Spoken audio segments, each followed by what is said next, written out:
Queridos amigos, muy buenos días y bienvenidos a su programa En Sintonía con Dios, programa de la parroquia San Vicente Ferrer y de la emisora Ocamonte Estéreo. Iniciamos esta semana, la llamada Semana de Dolores, con toda la mente y la gracia de Dios para disponernos a la celebración de nuestra Semana Mayor, viviendo la experiencia de la misericordia de Dios y acercándonos ante todo a su misericordia y también a esa bondad que Él nos da. Es una experiencia cercana, sencilla, que nos propone esta semana próxima ya también a todos los misterios del Tríodo Pascual. Continuamos la lectura del libro Recuperar el Proyecto de Jesús del Padre José Antonio Pagola. El fin de semana pasado tuvimos la oportunidad junto con los servidores de la pastoral de reflexionar acerca del documento de Monseñor sobre los 30 años de evangelización que nos invitan también a seguir en esa opción por el proyecto de Jesús. El título que quiero compartir con ustedes dice lo siguiente: Profeta de la compasión de Dios.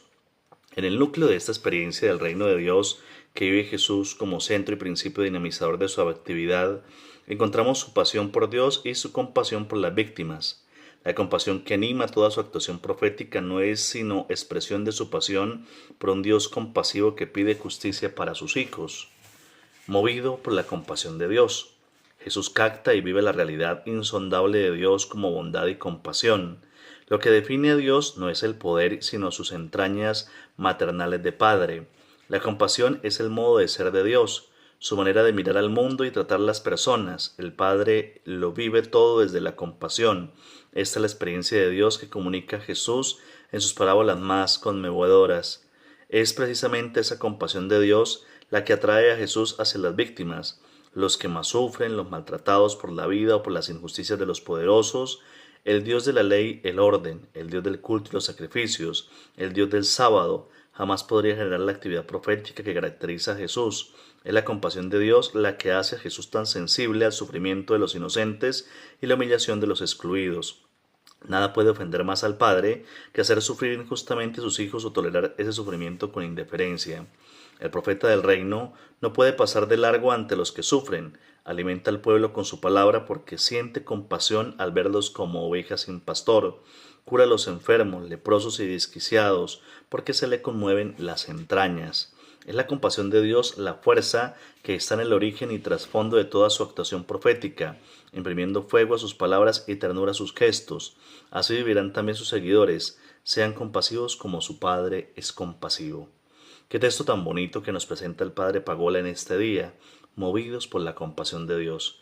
Jesús vive enamorado de la compasión de Dios. Nosotros los católicos debemos también vivir desde la compasión de Dios, no desde nuestras limitantes, no de nuestras realidades, sino ante todo viviendo la compasión que trae Dios para cada y por cada uno de nosotros.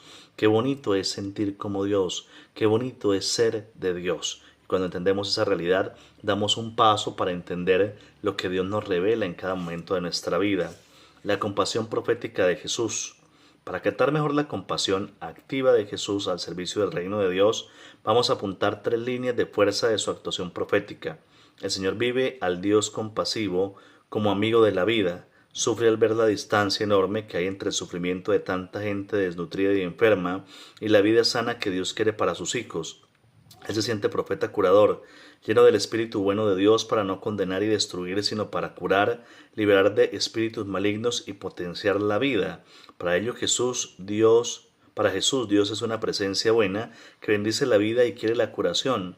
Por eso bendice a los enfermos que no pueden recibir la bendición en el templo, pues se les cierran las puertas, y cuando logra liberar a los del mal, Jesús proclama proféticamente que la experiencia del reino de Dios se va haciendo realidad.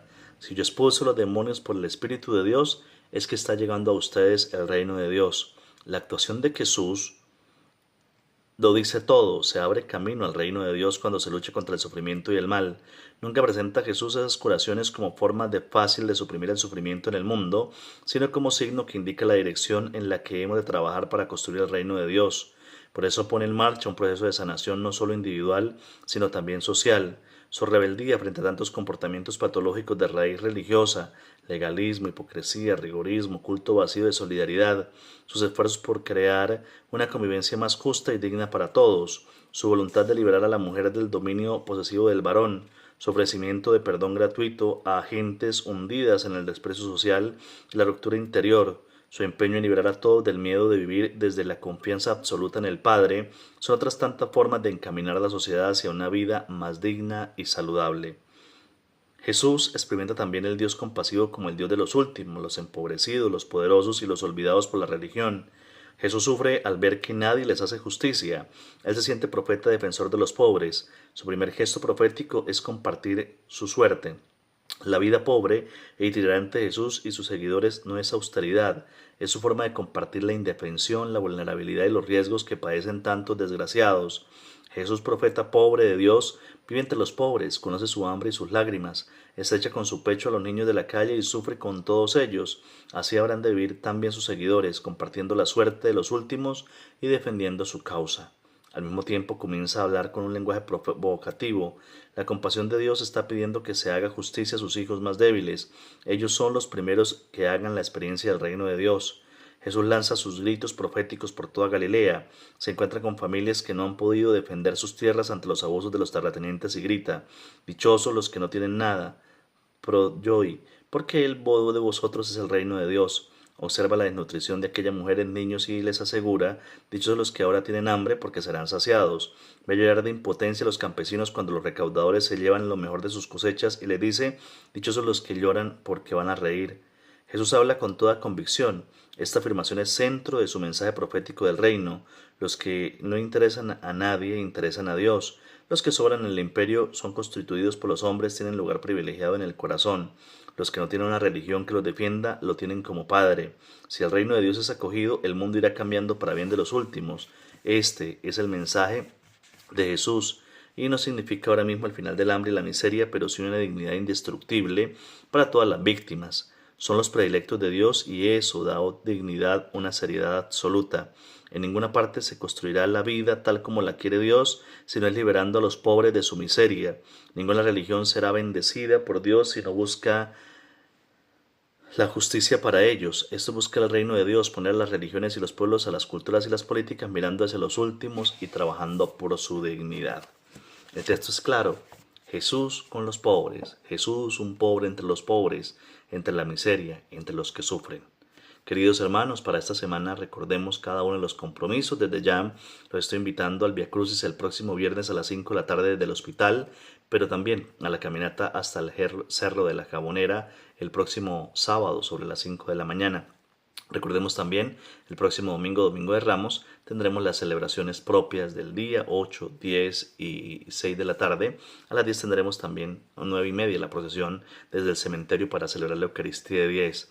Hoy a las 6 tendremos la Eucaristía a las 5 la Eucaristía en el cementerio, y ahorita a las 7 visitaremos la sede de bachillerato del colegio.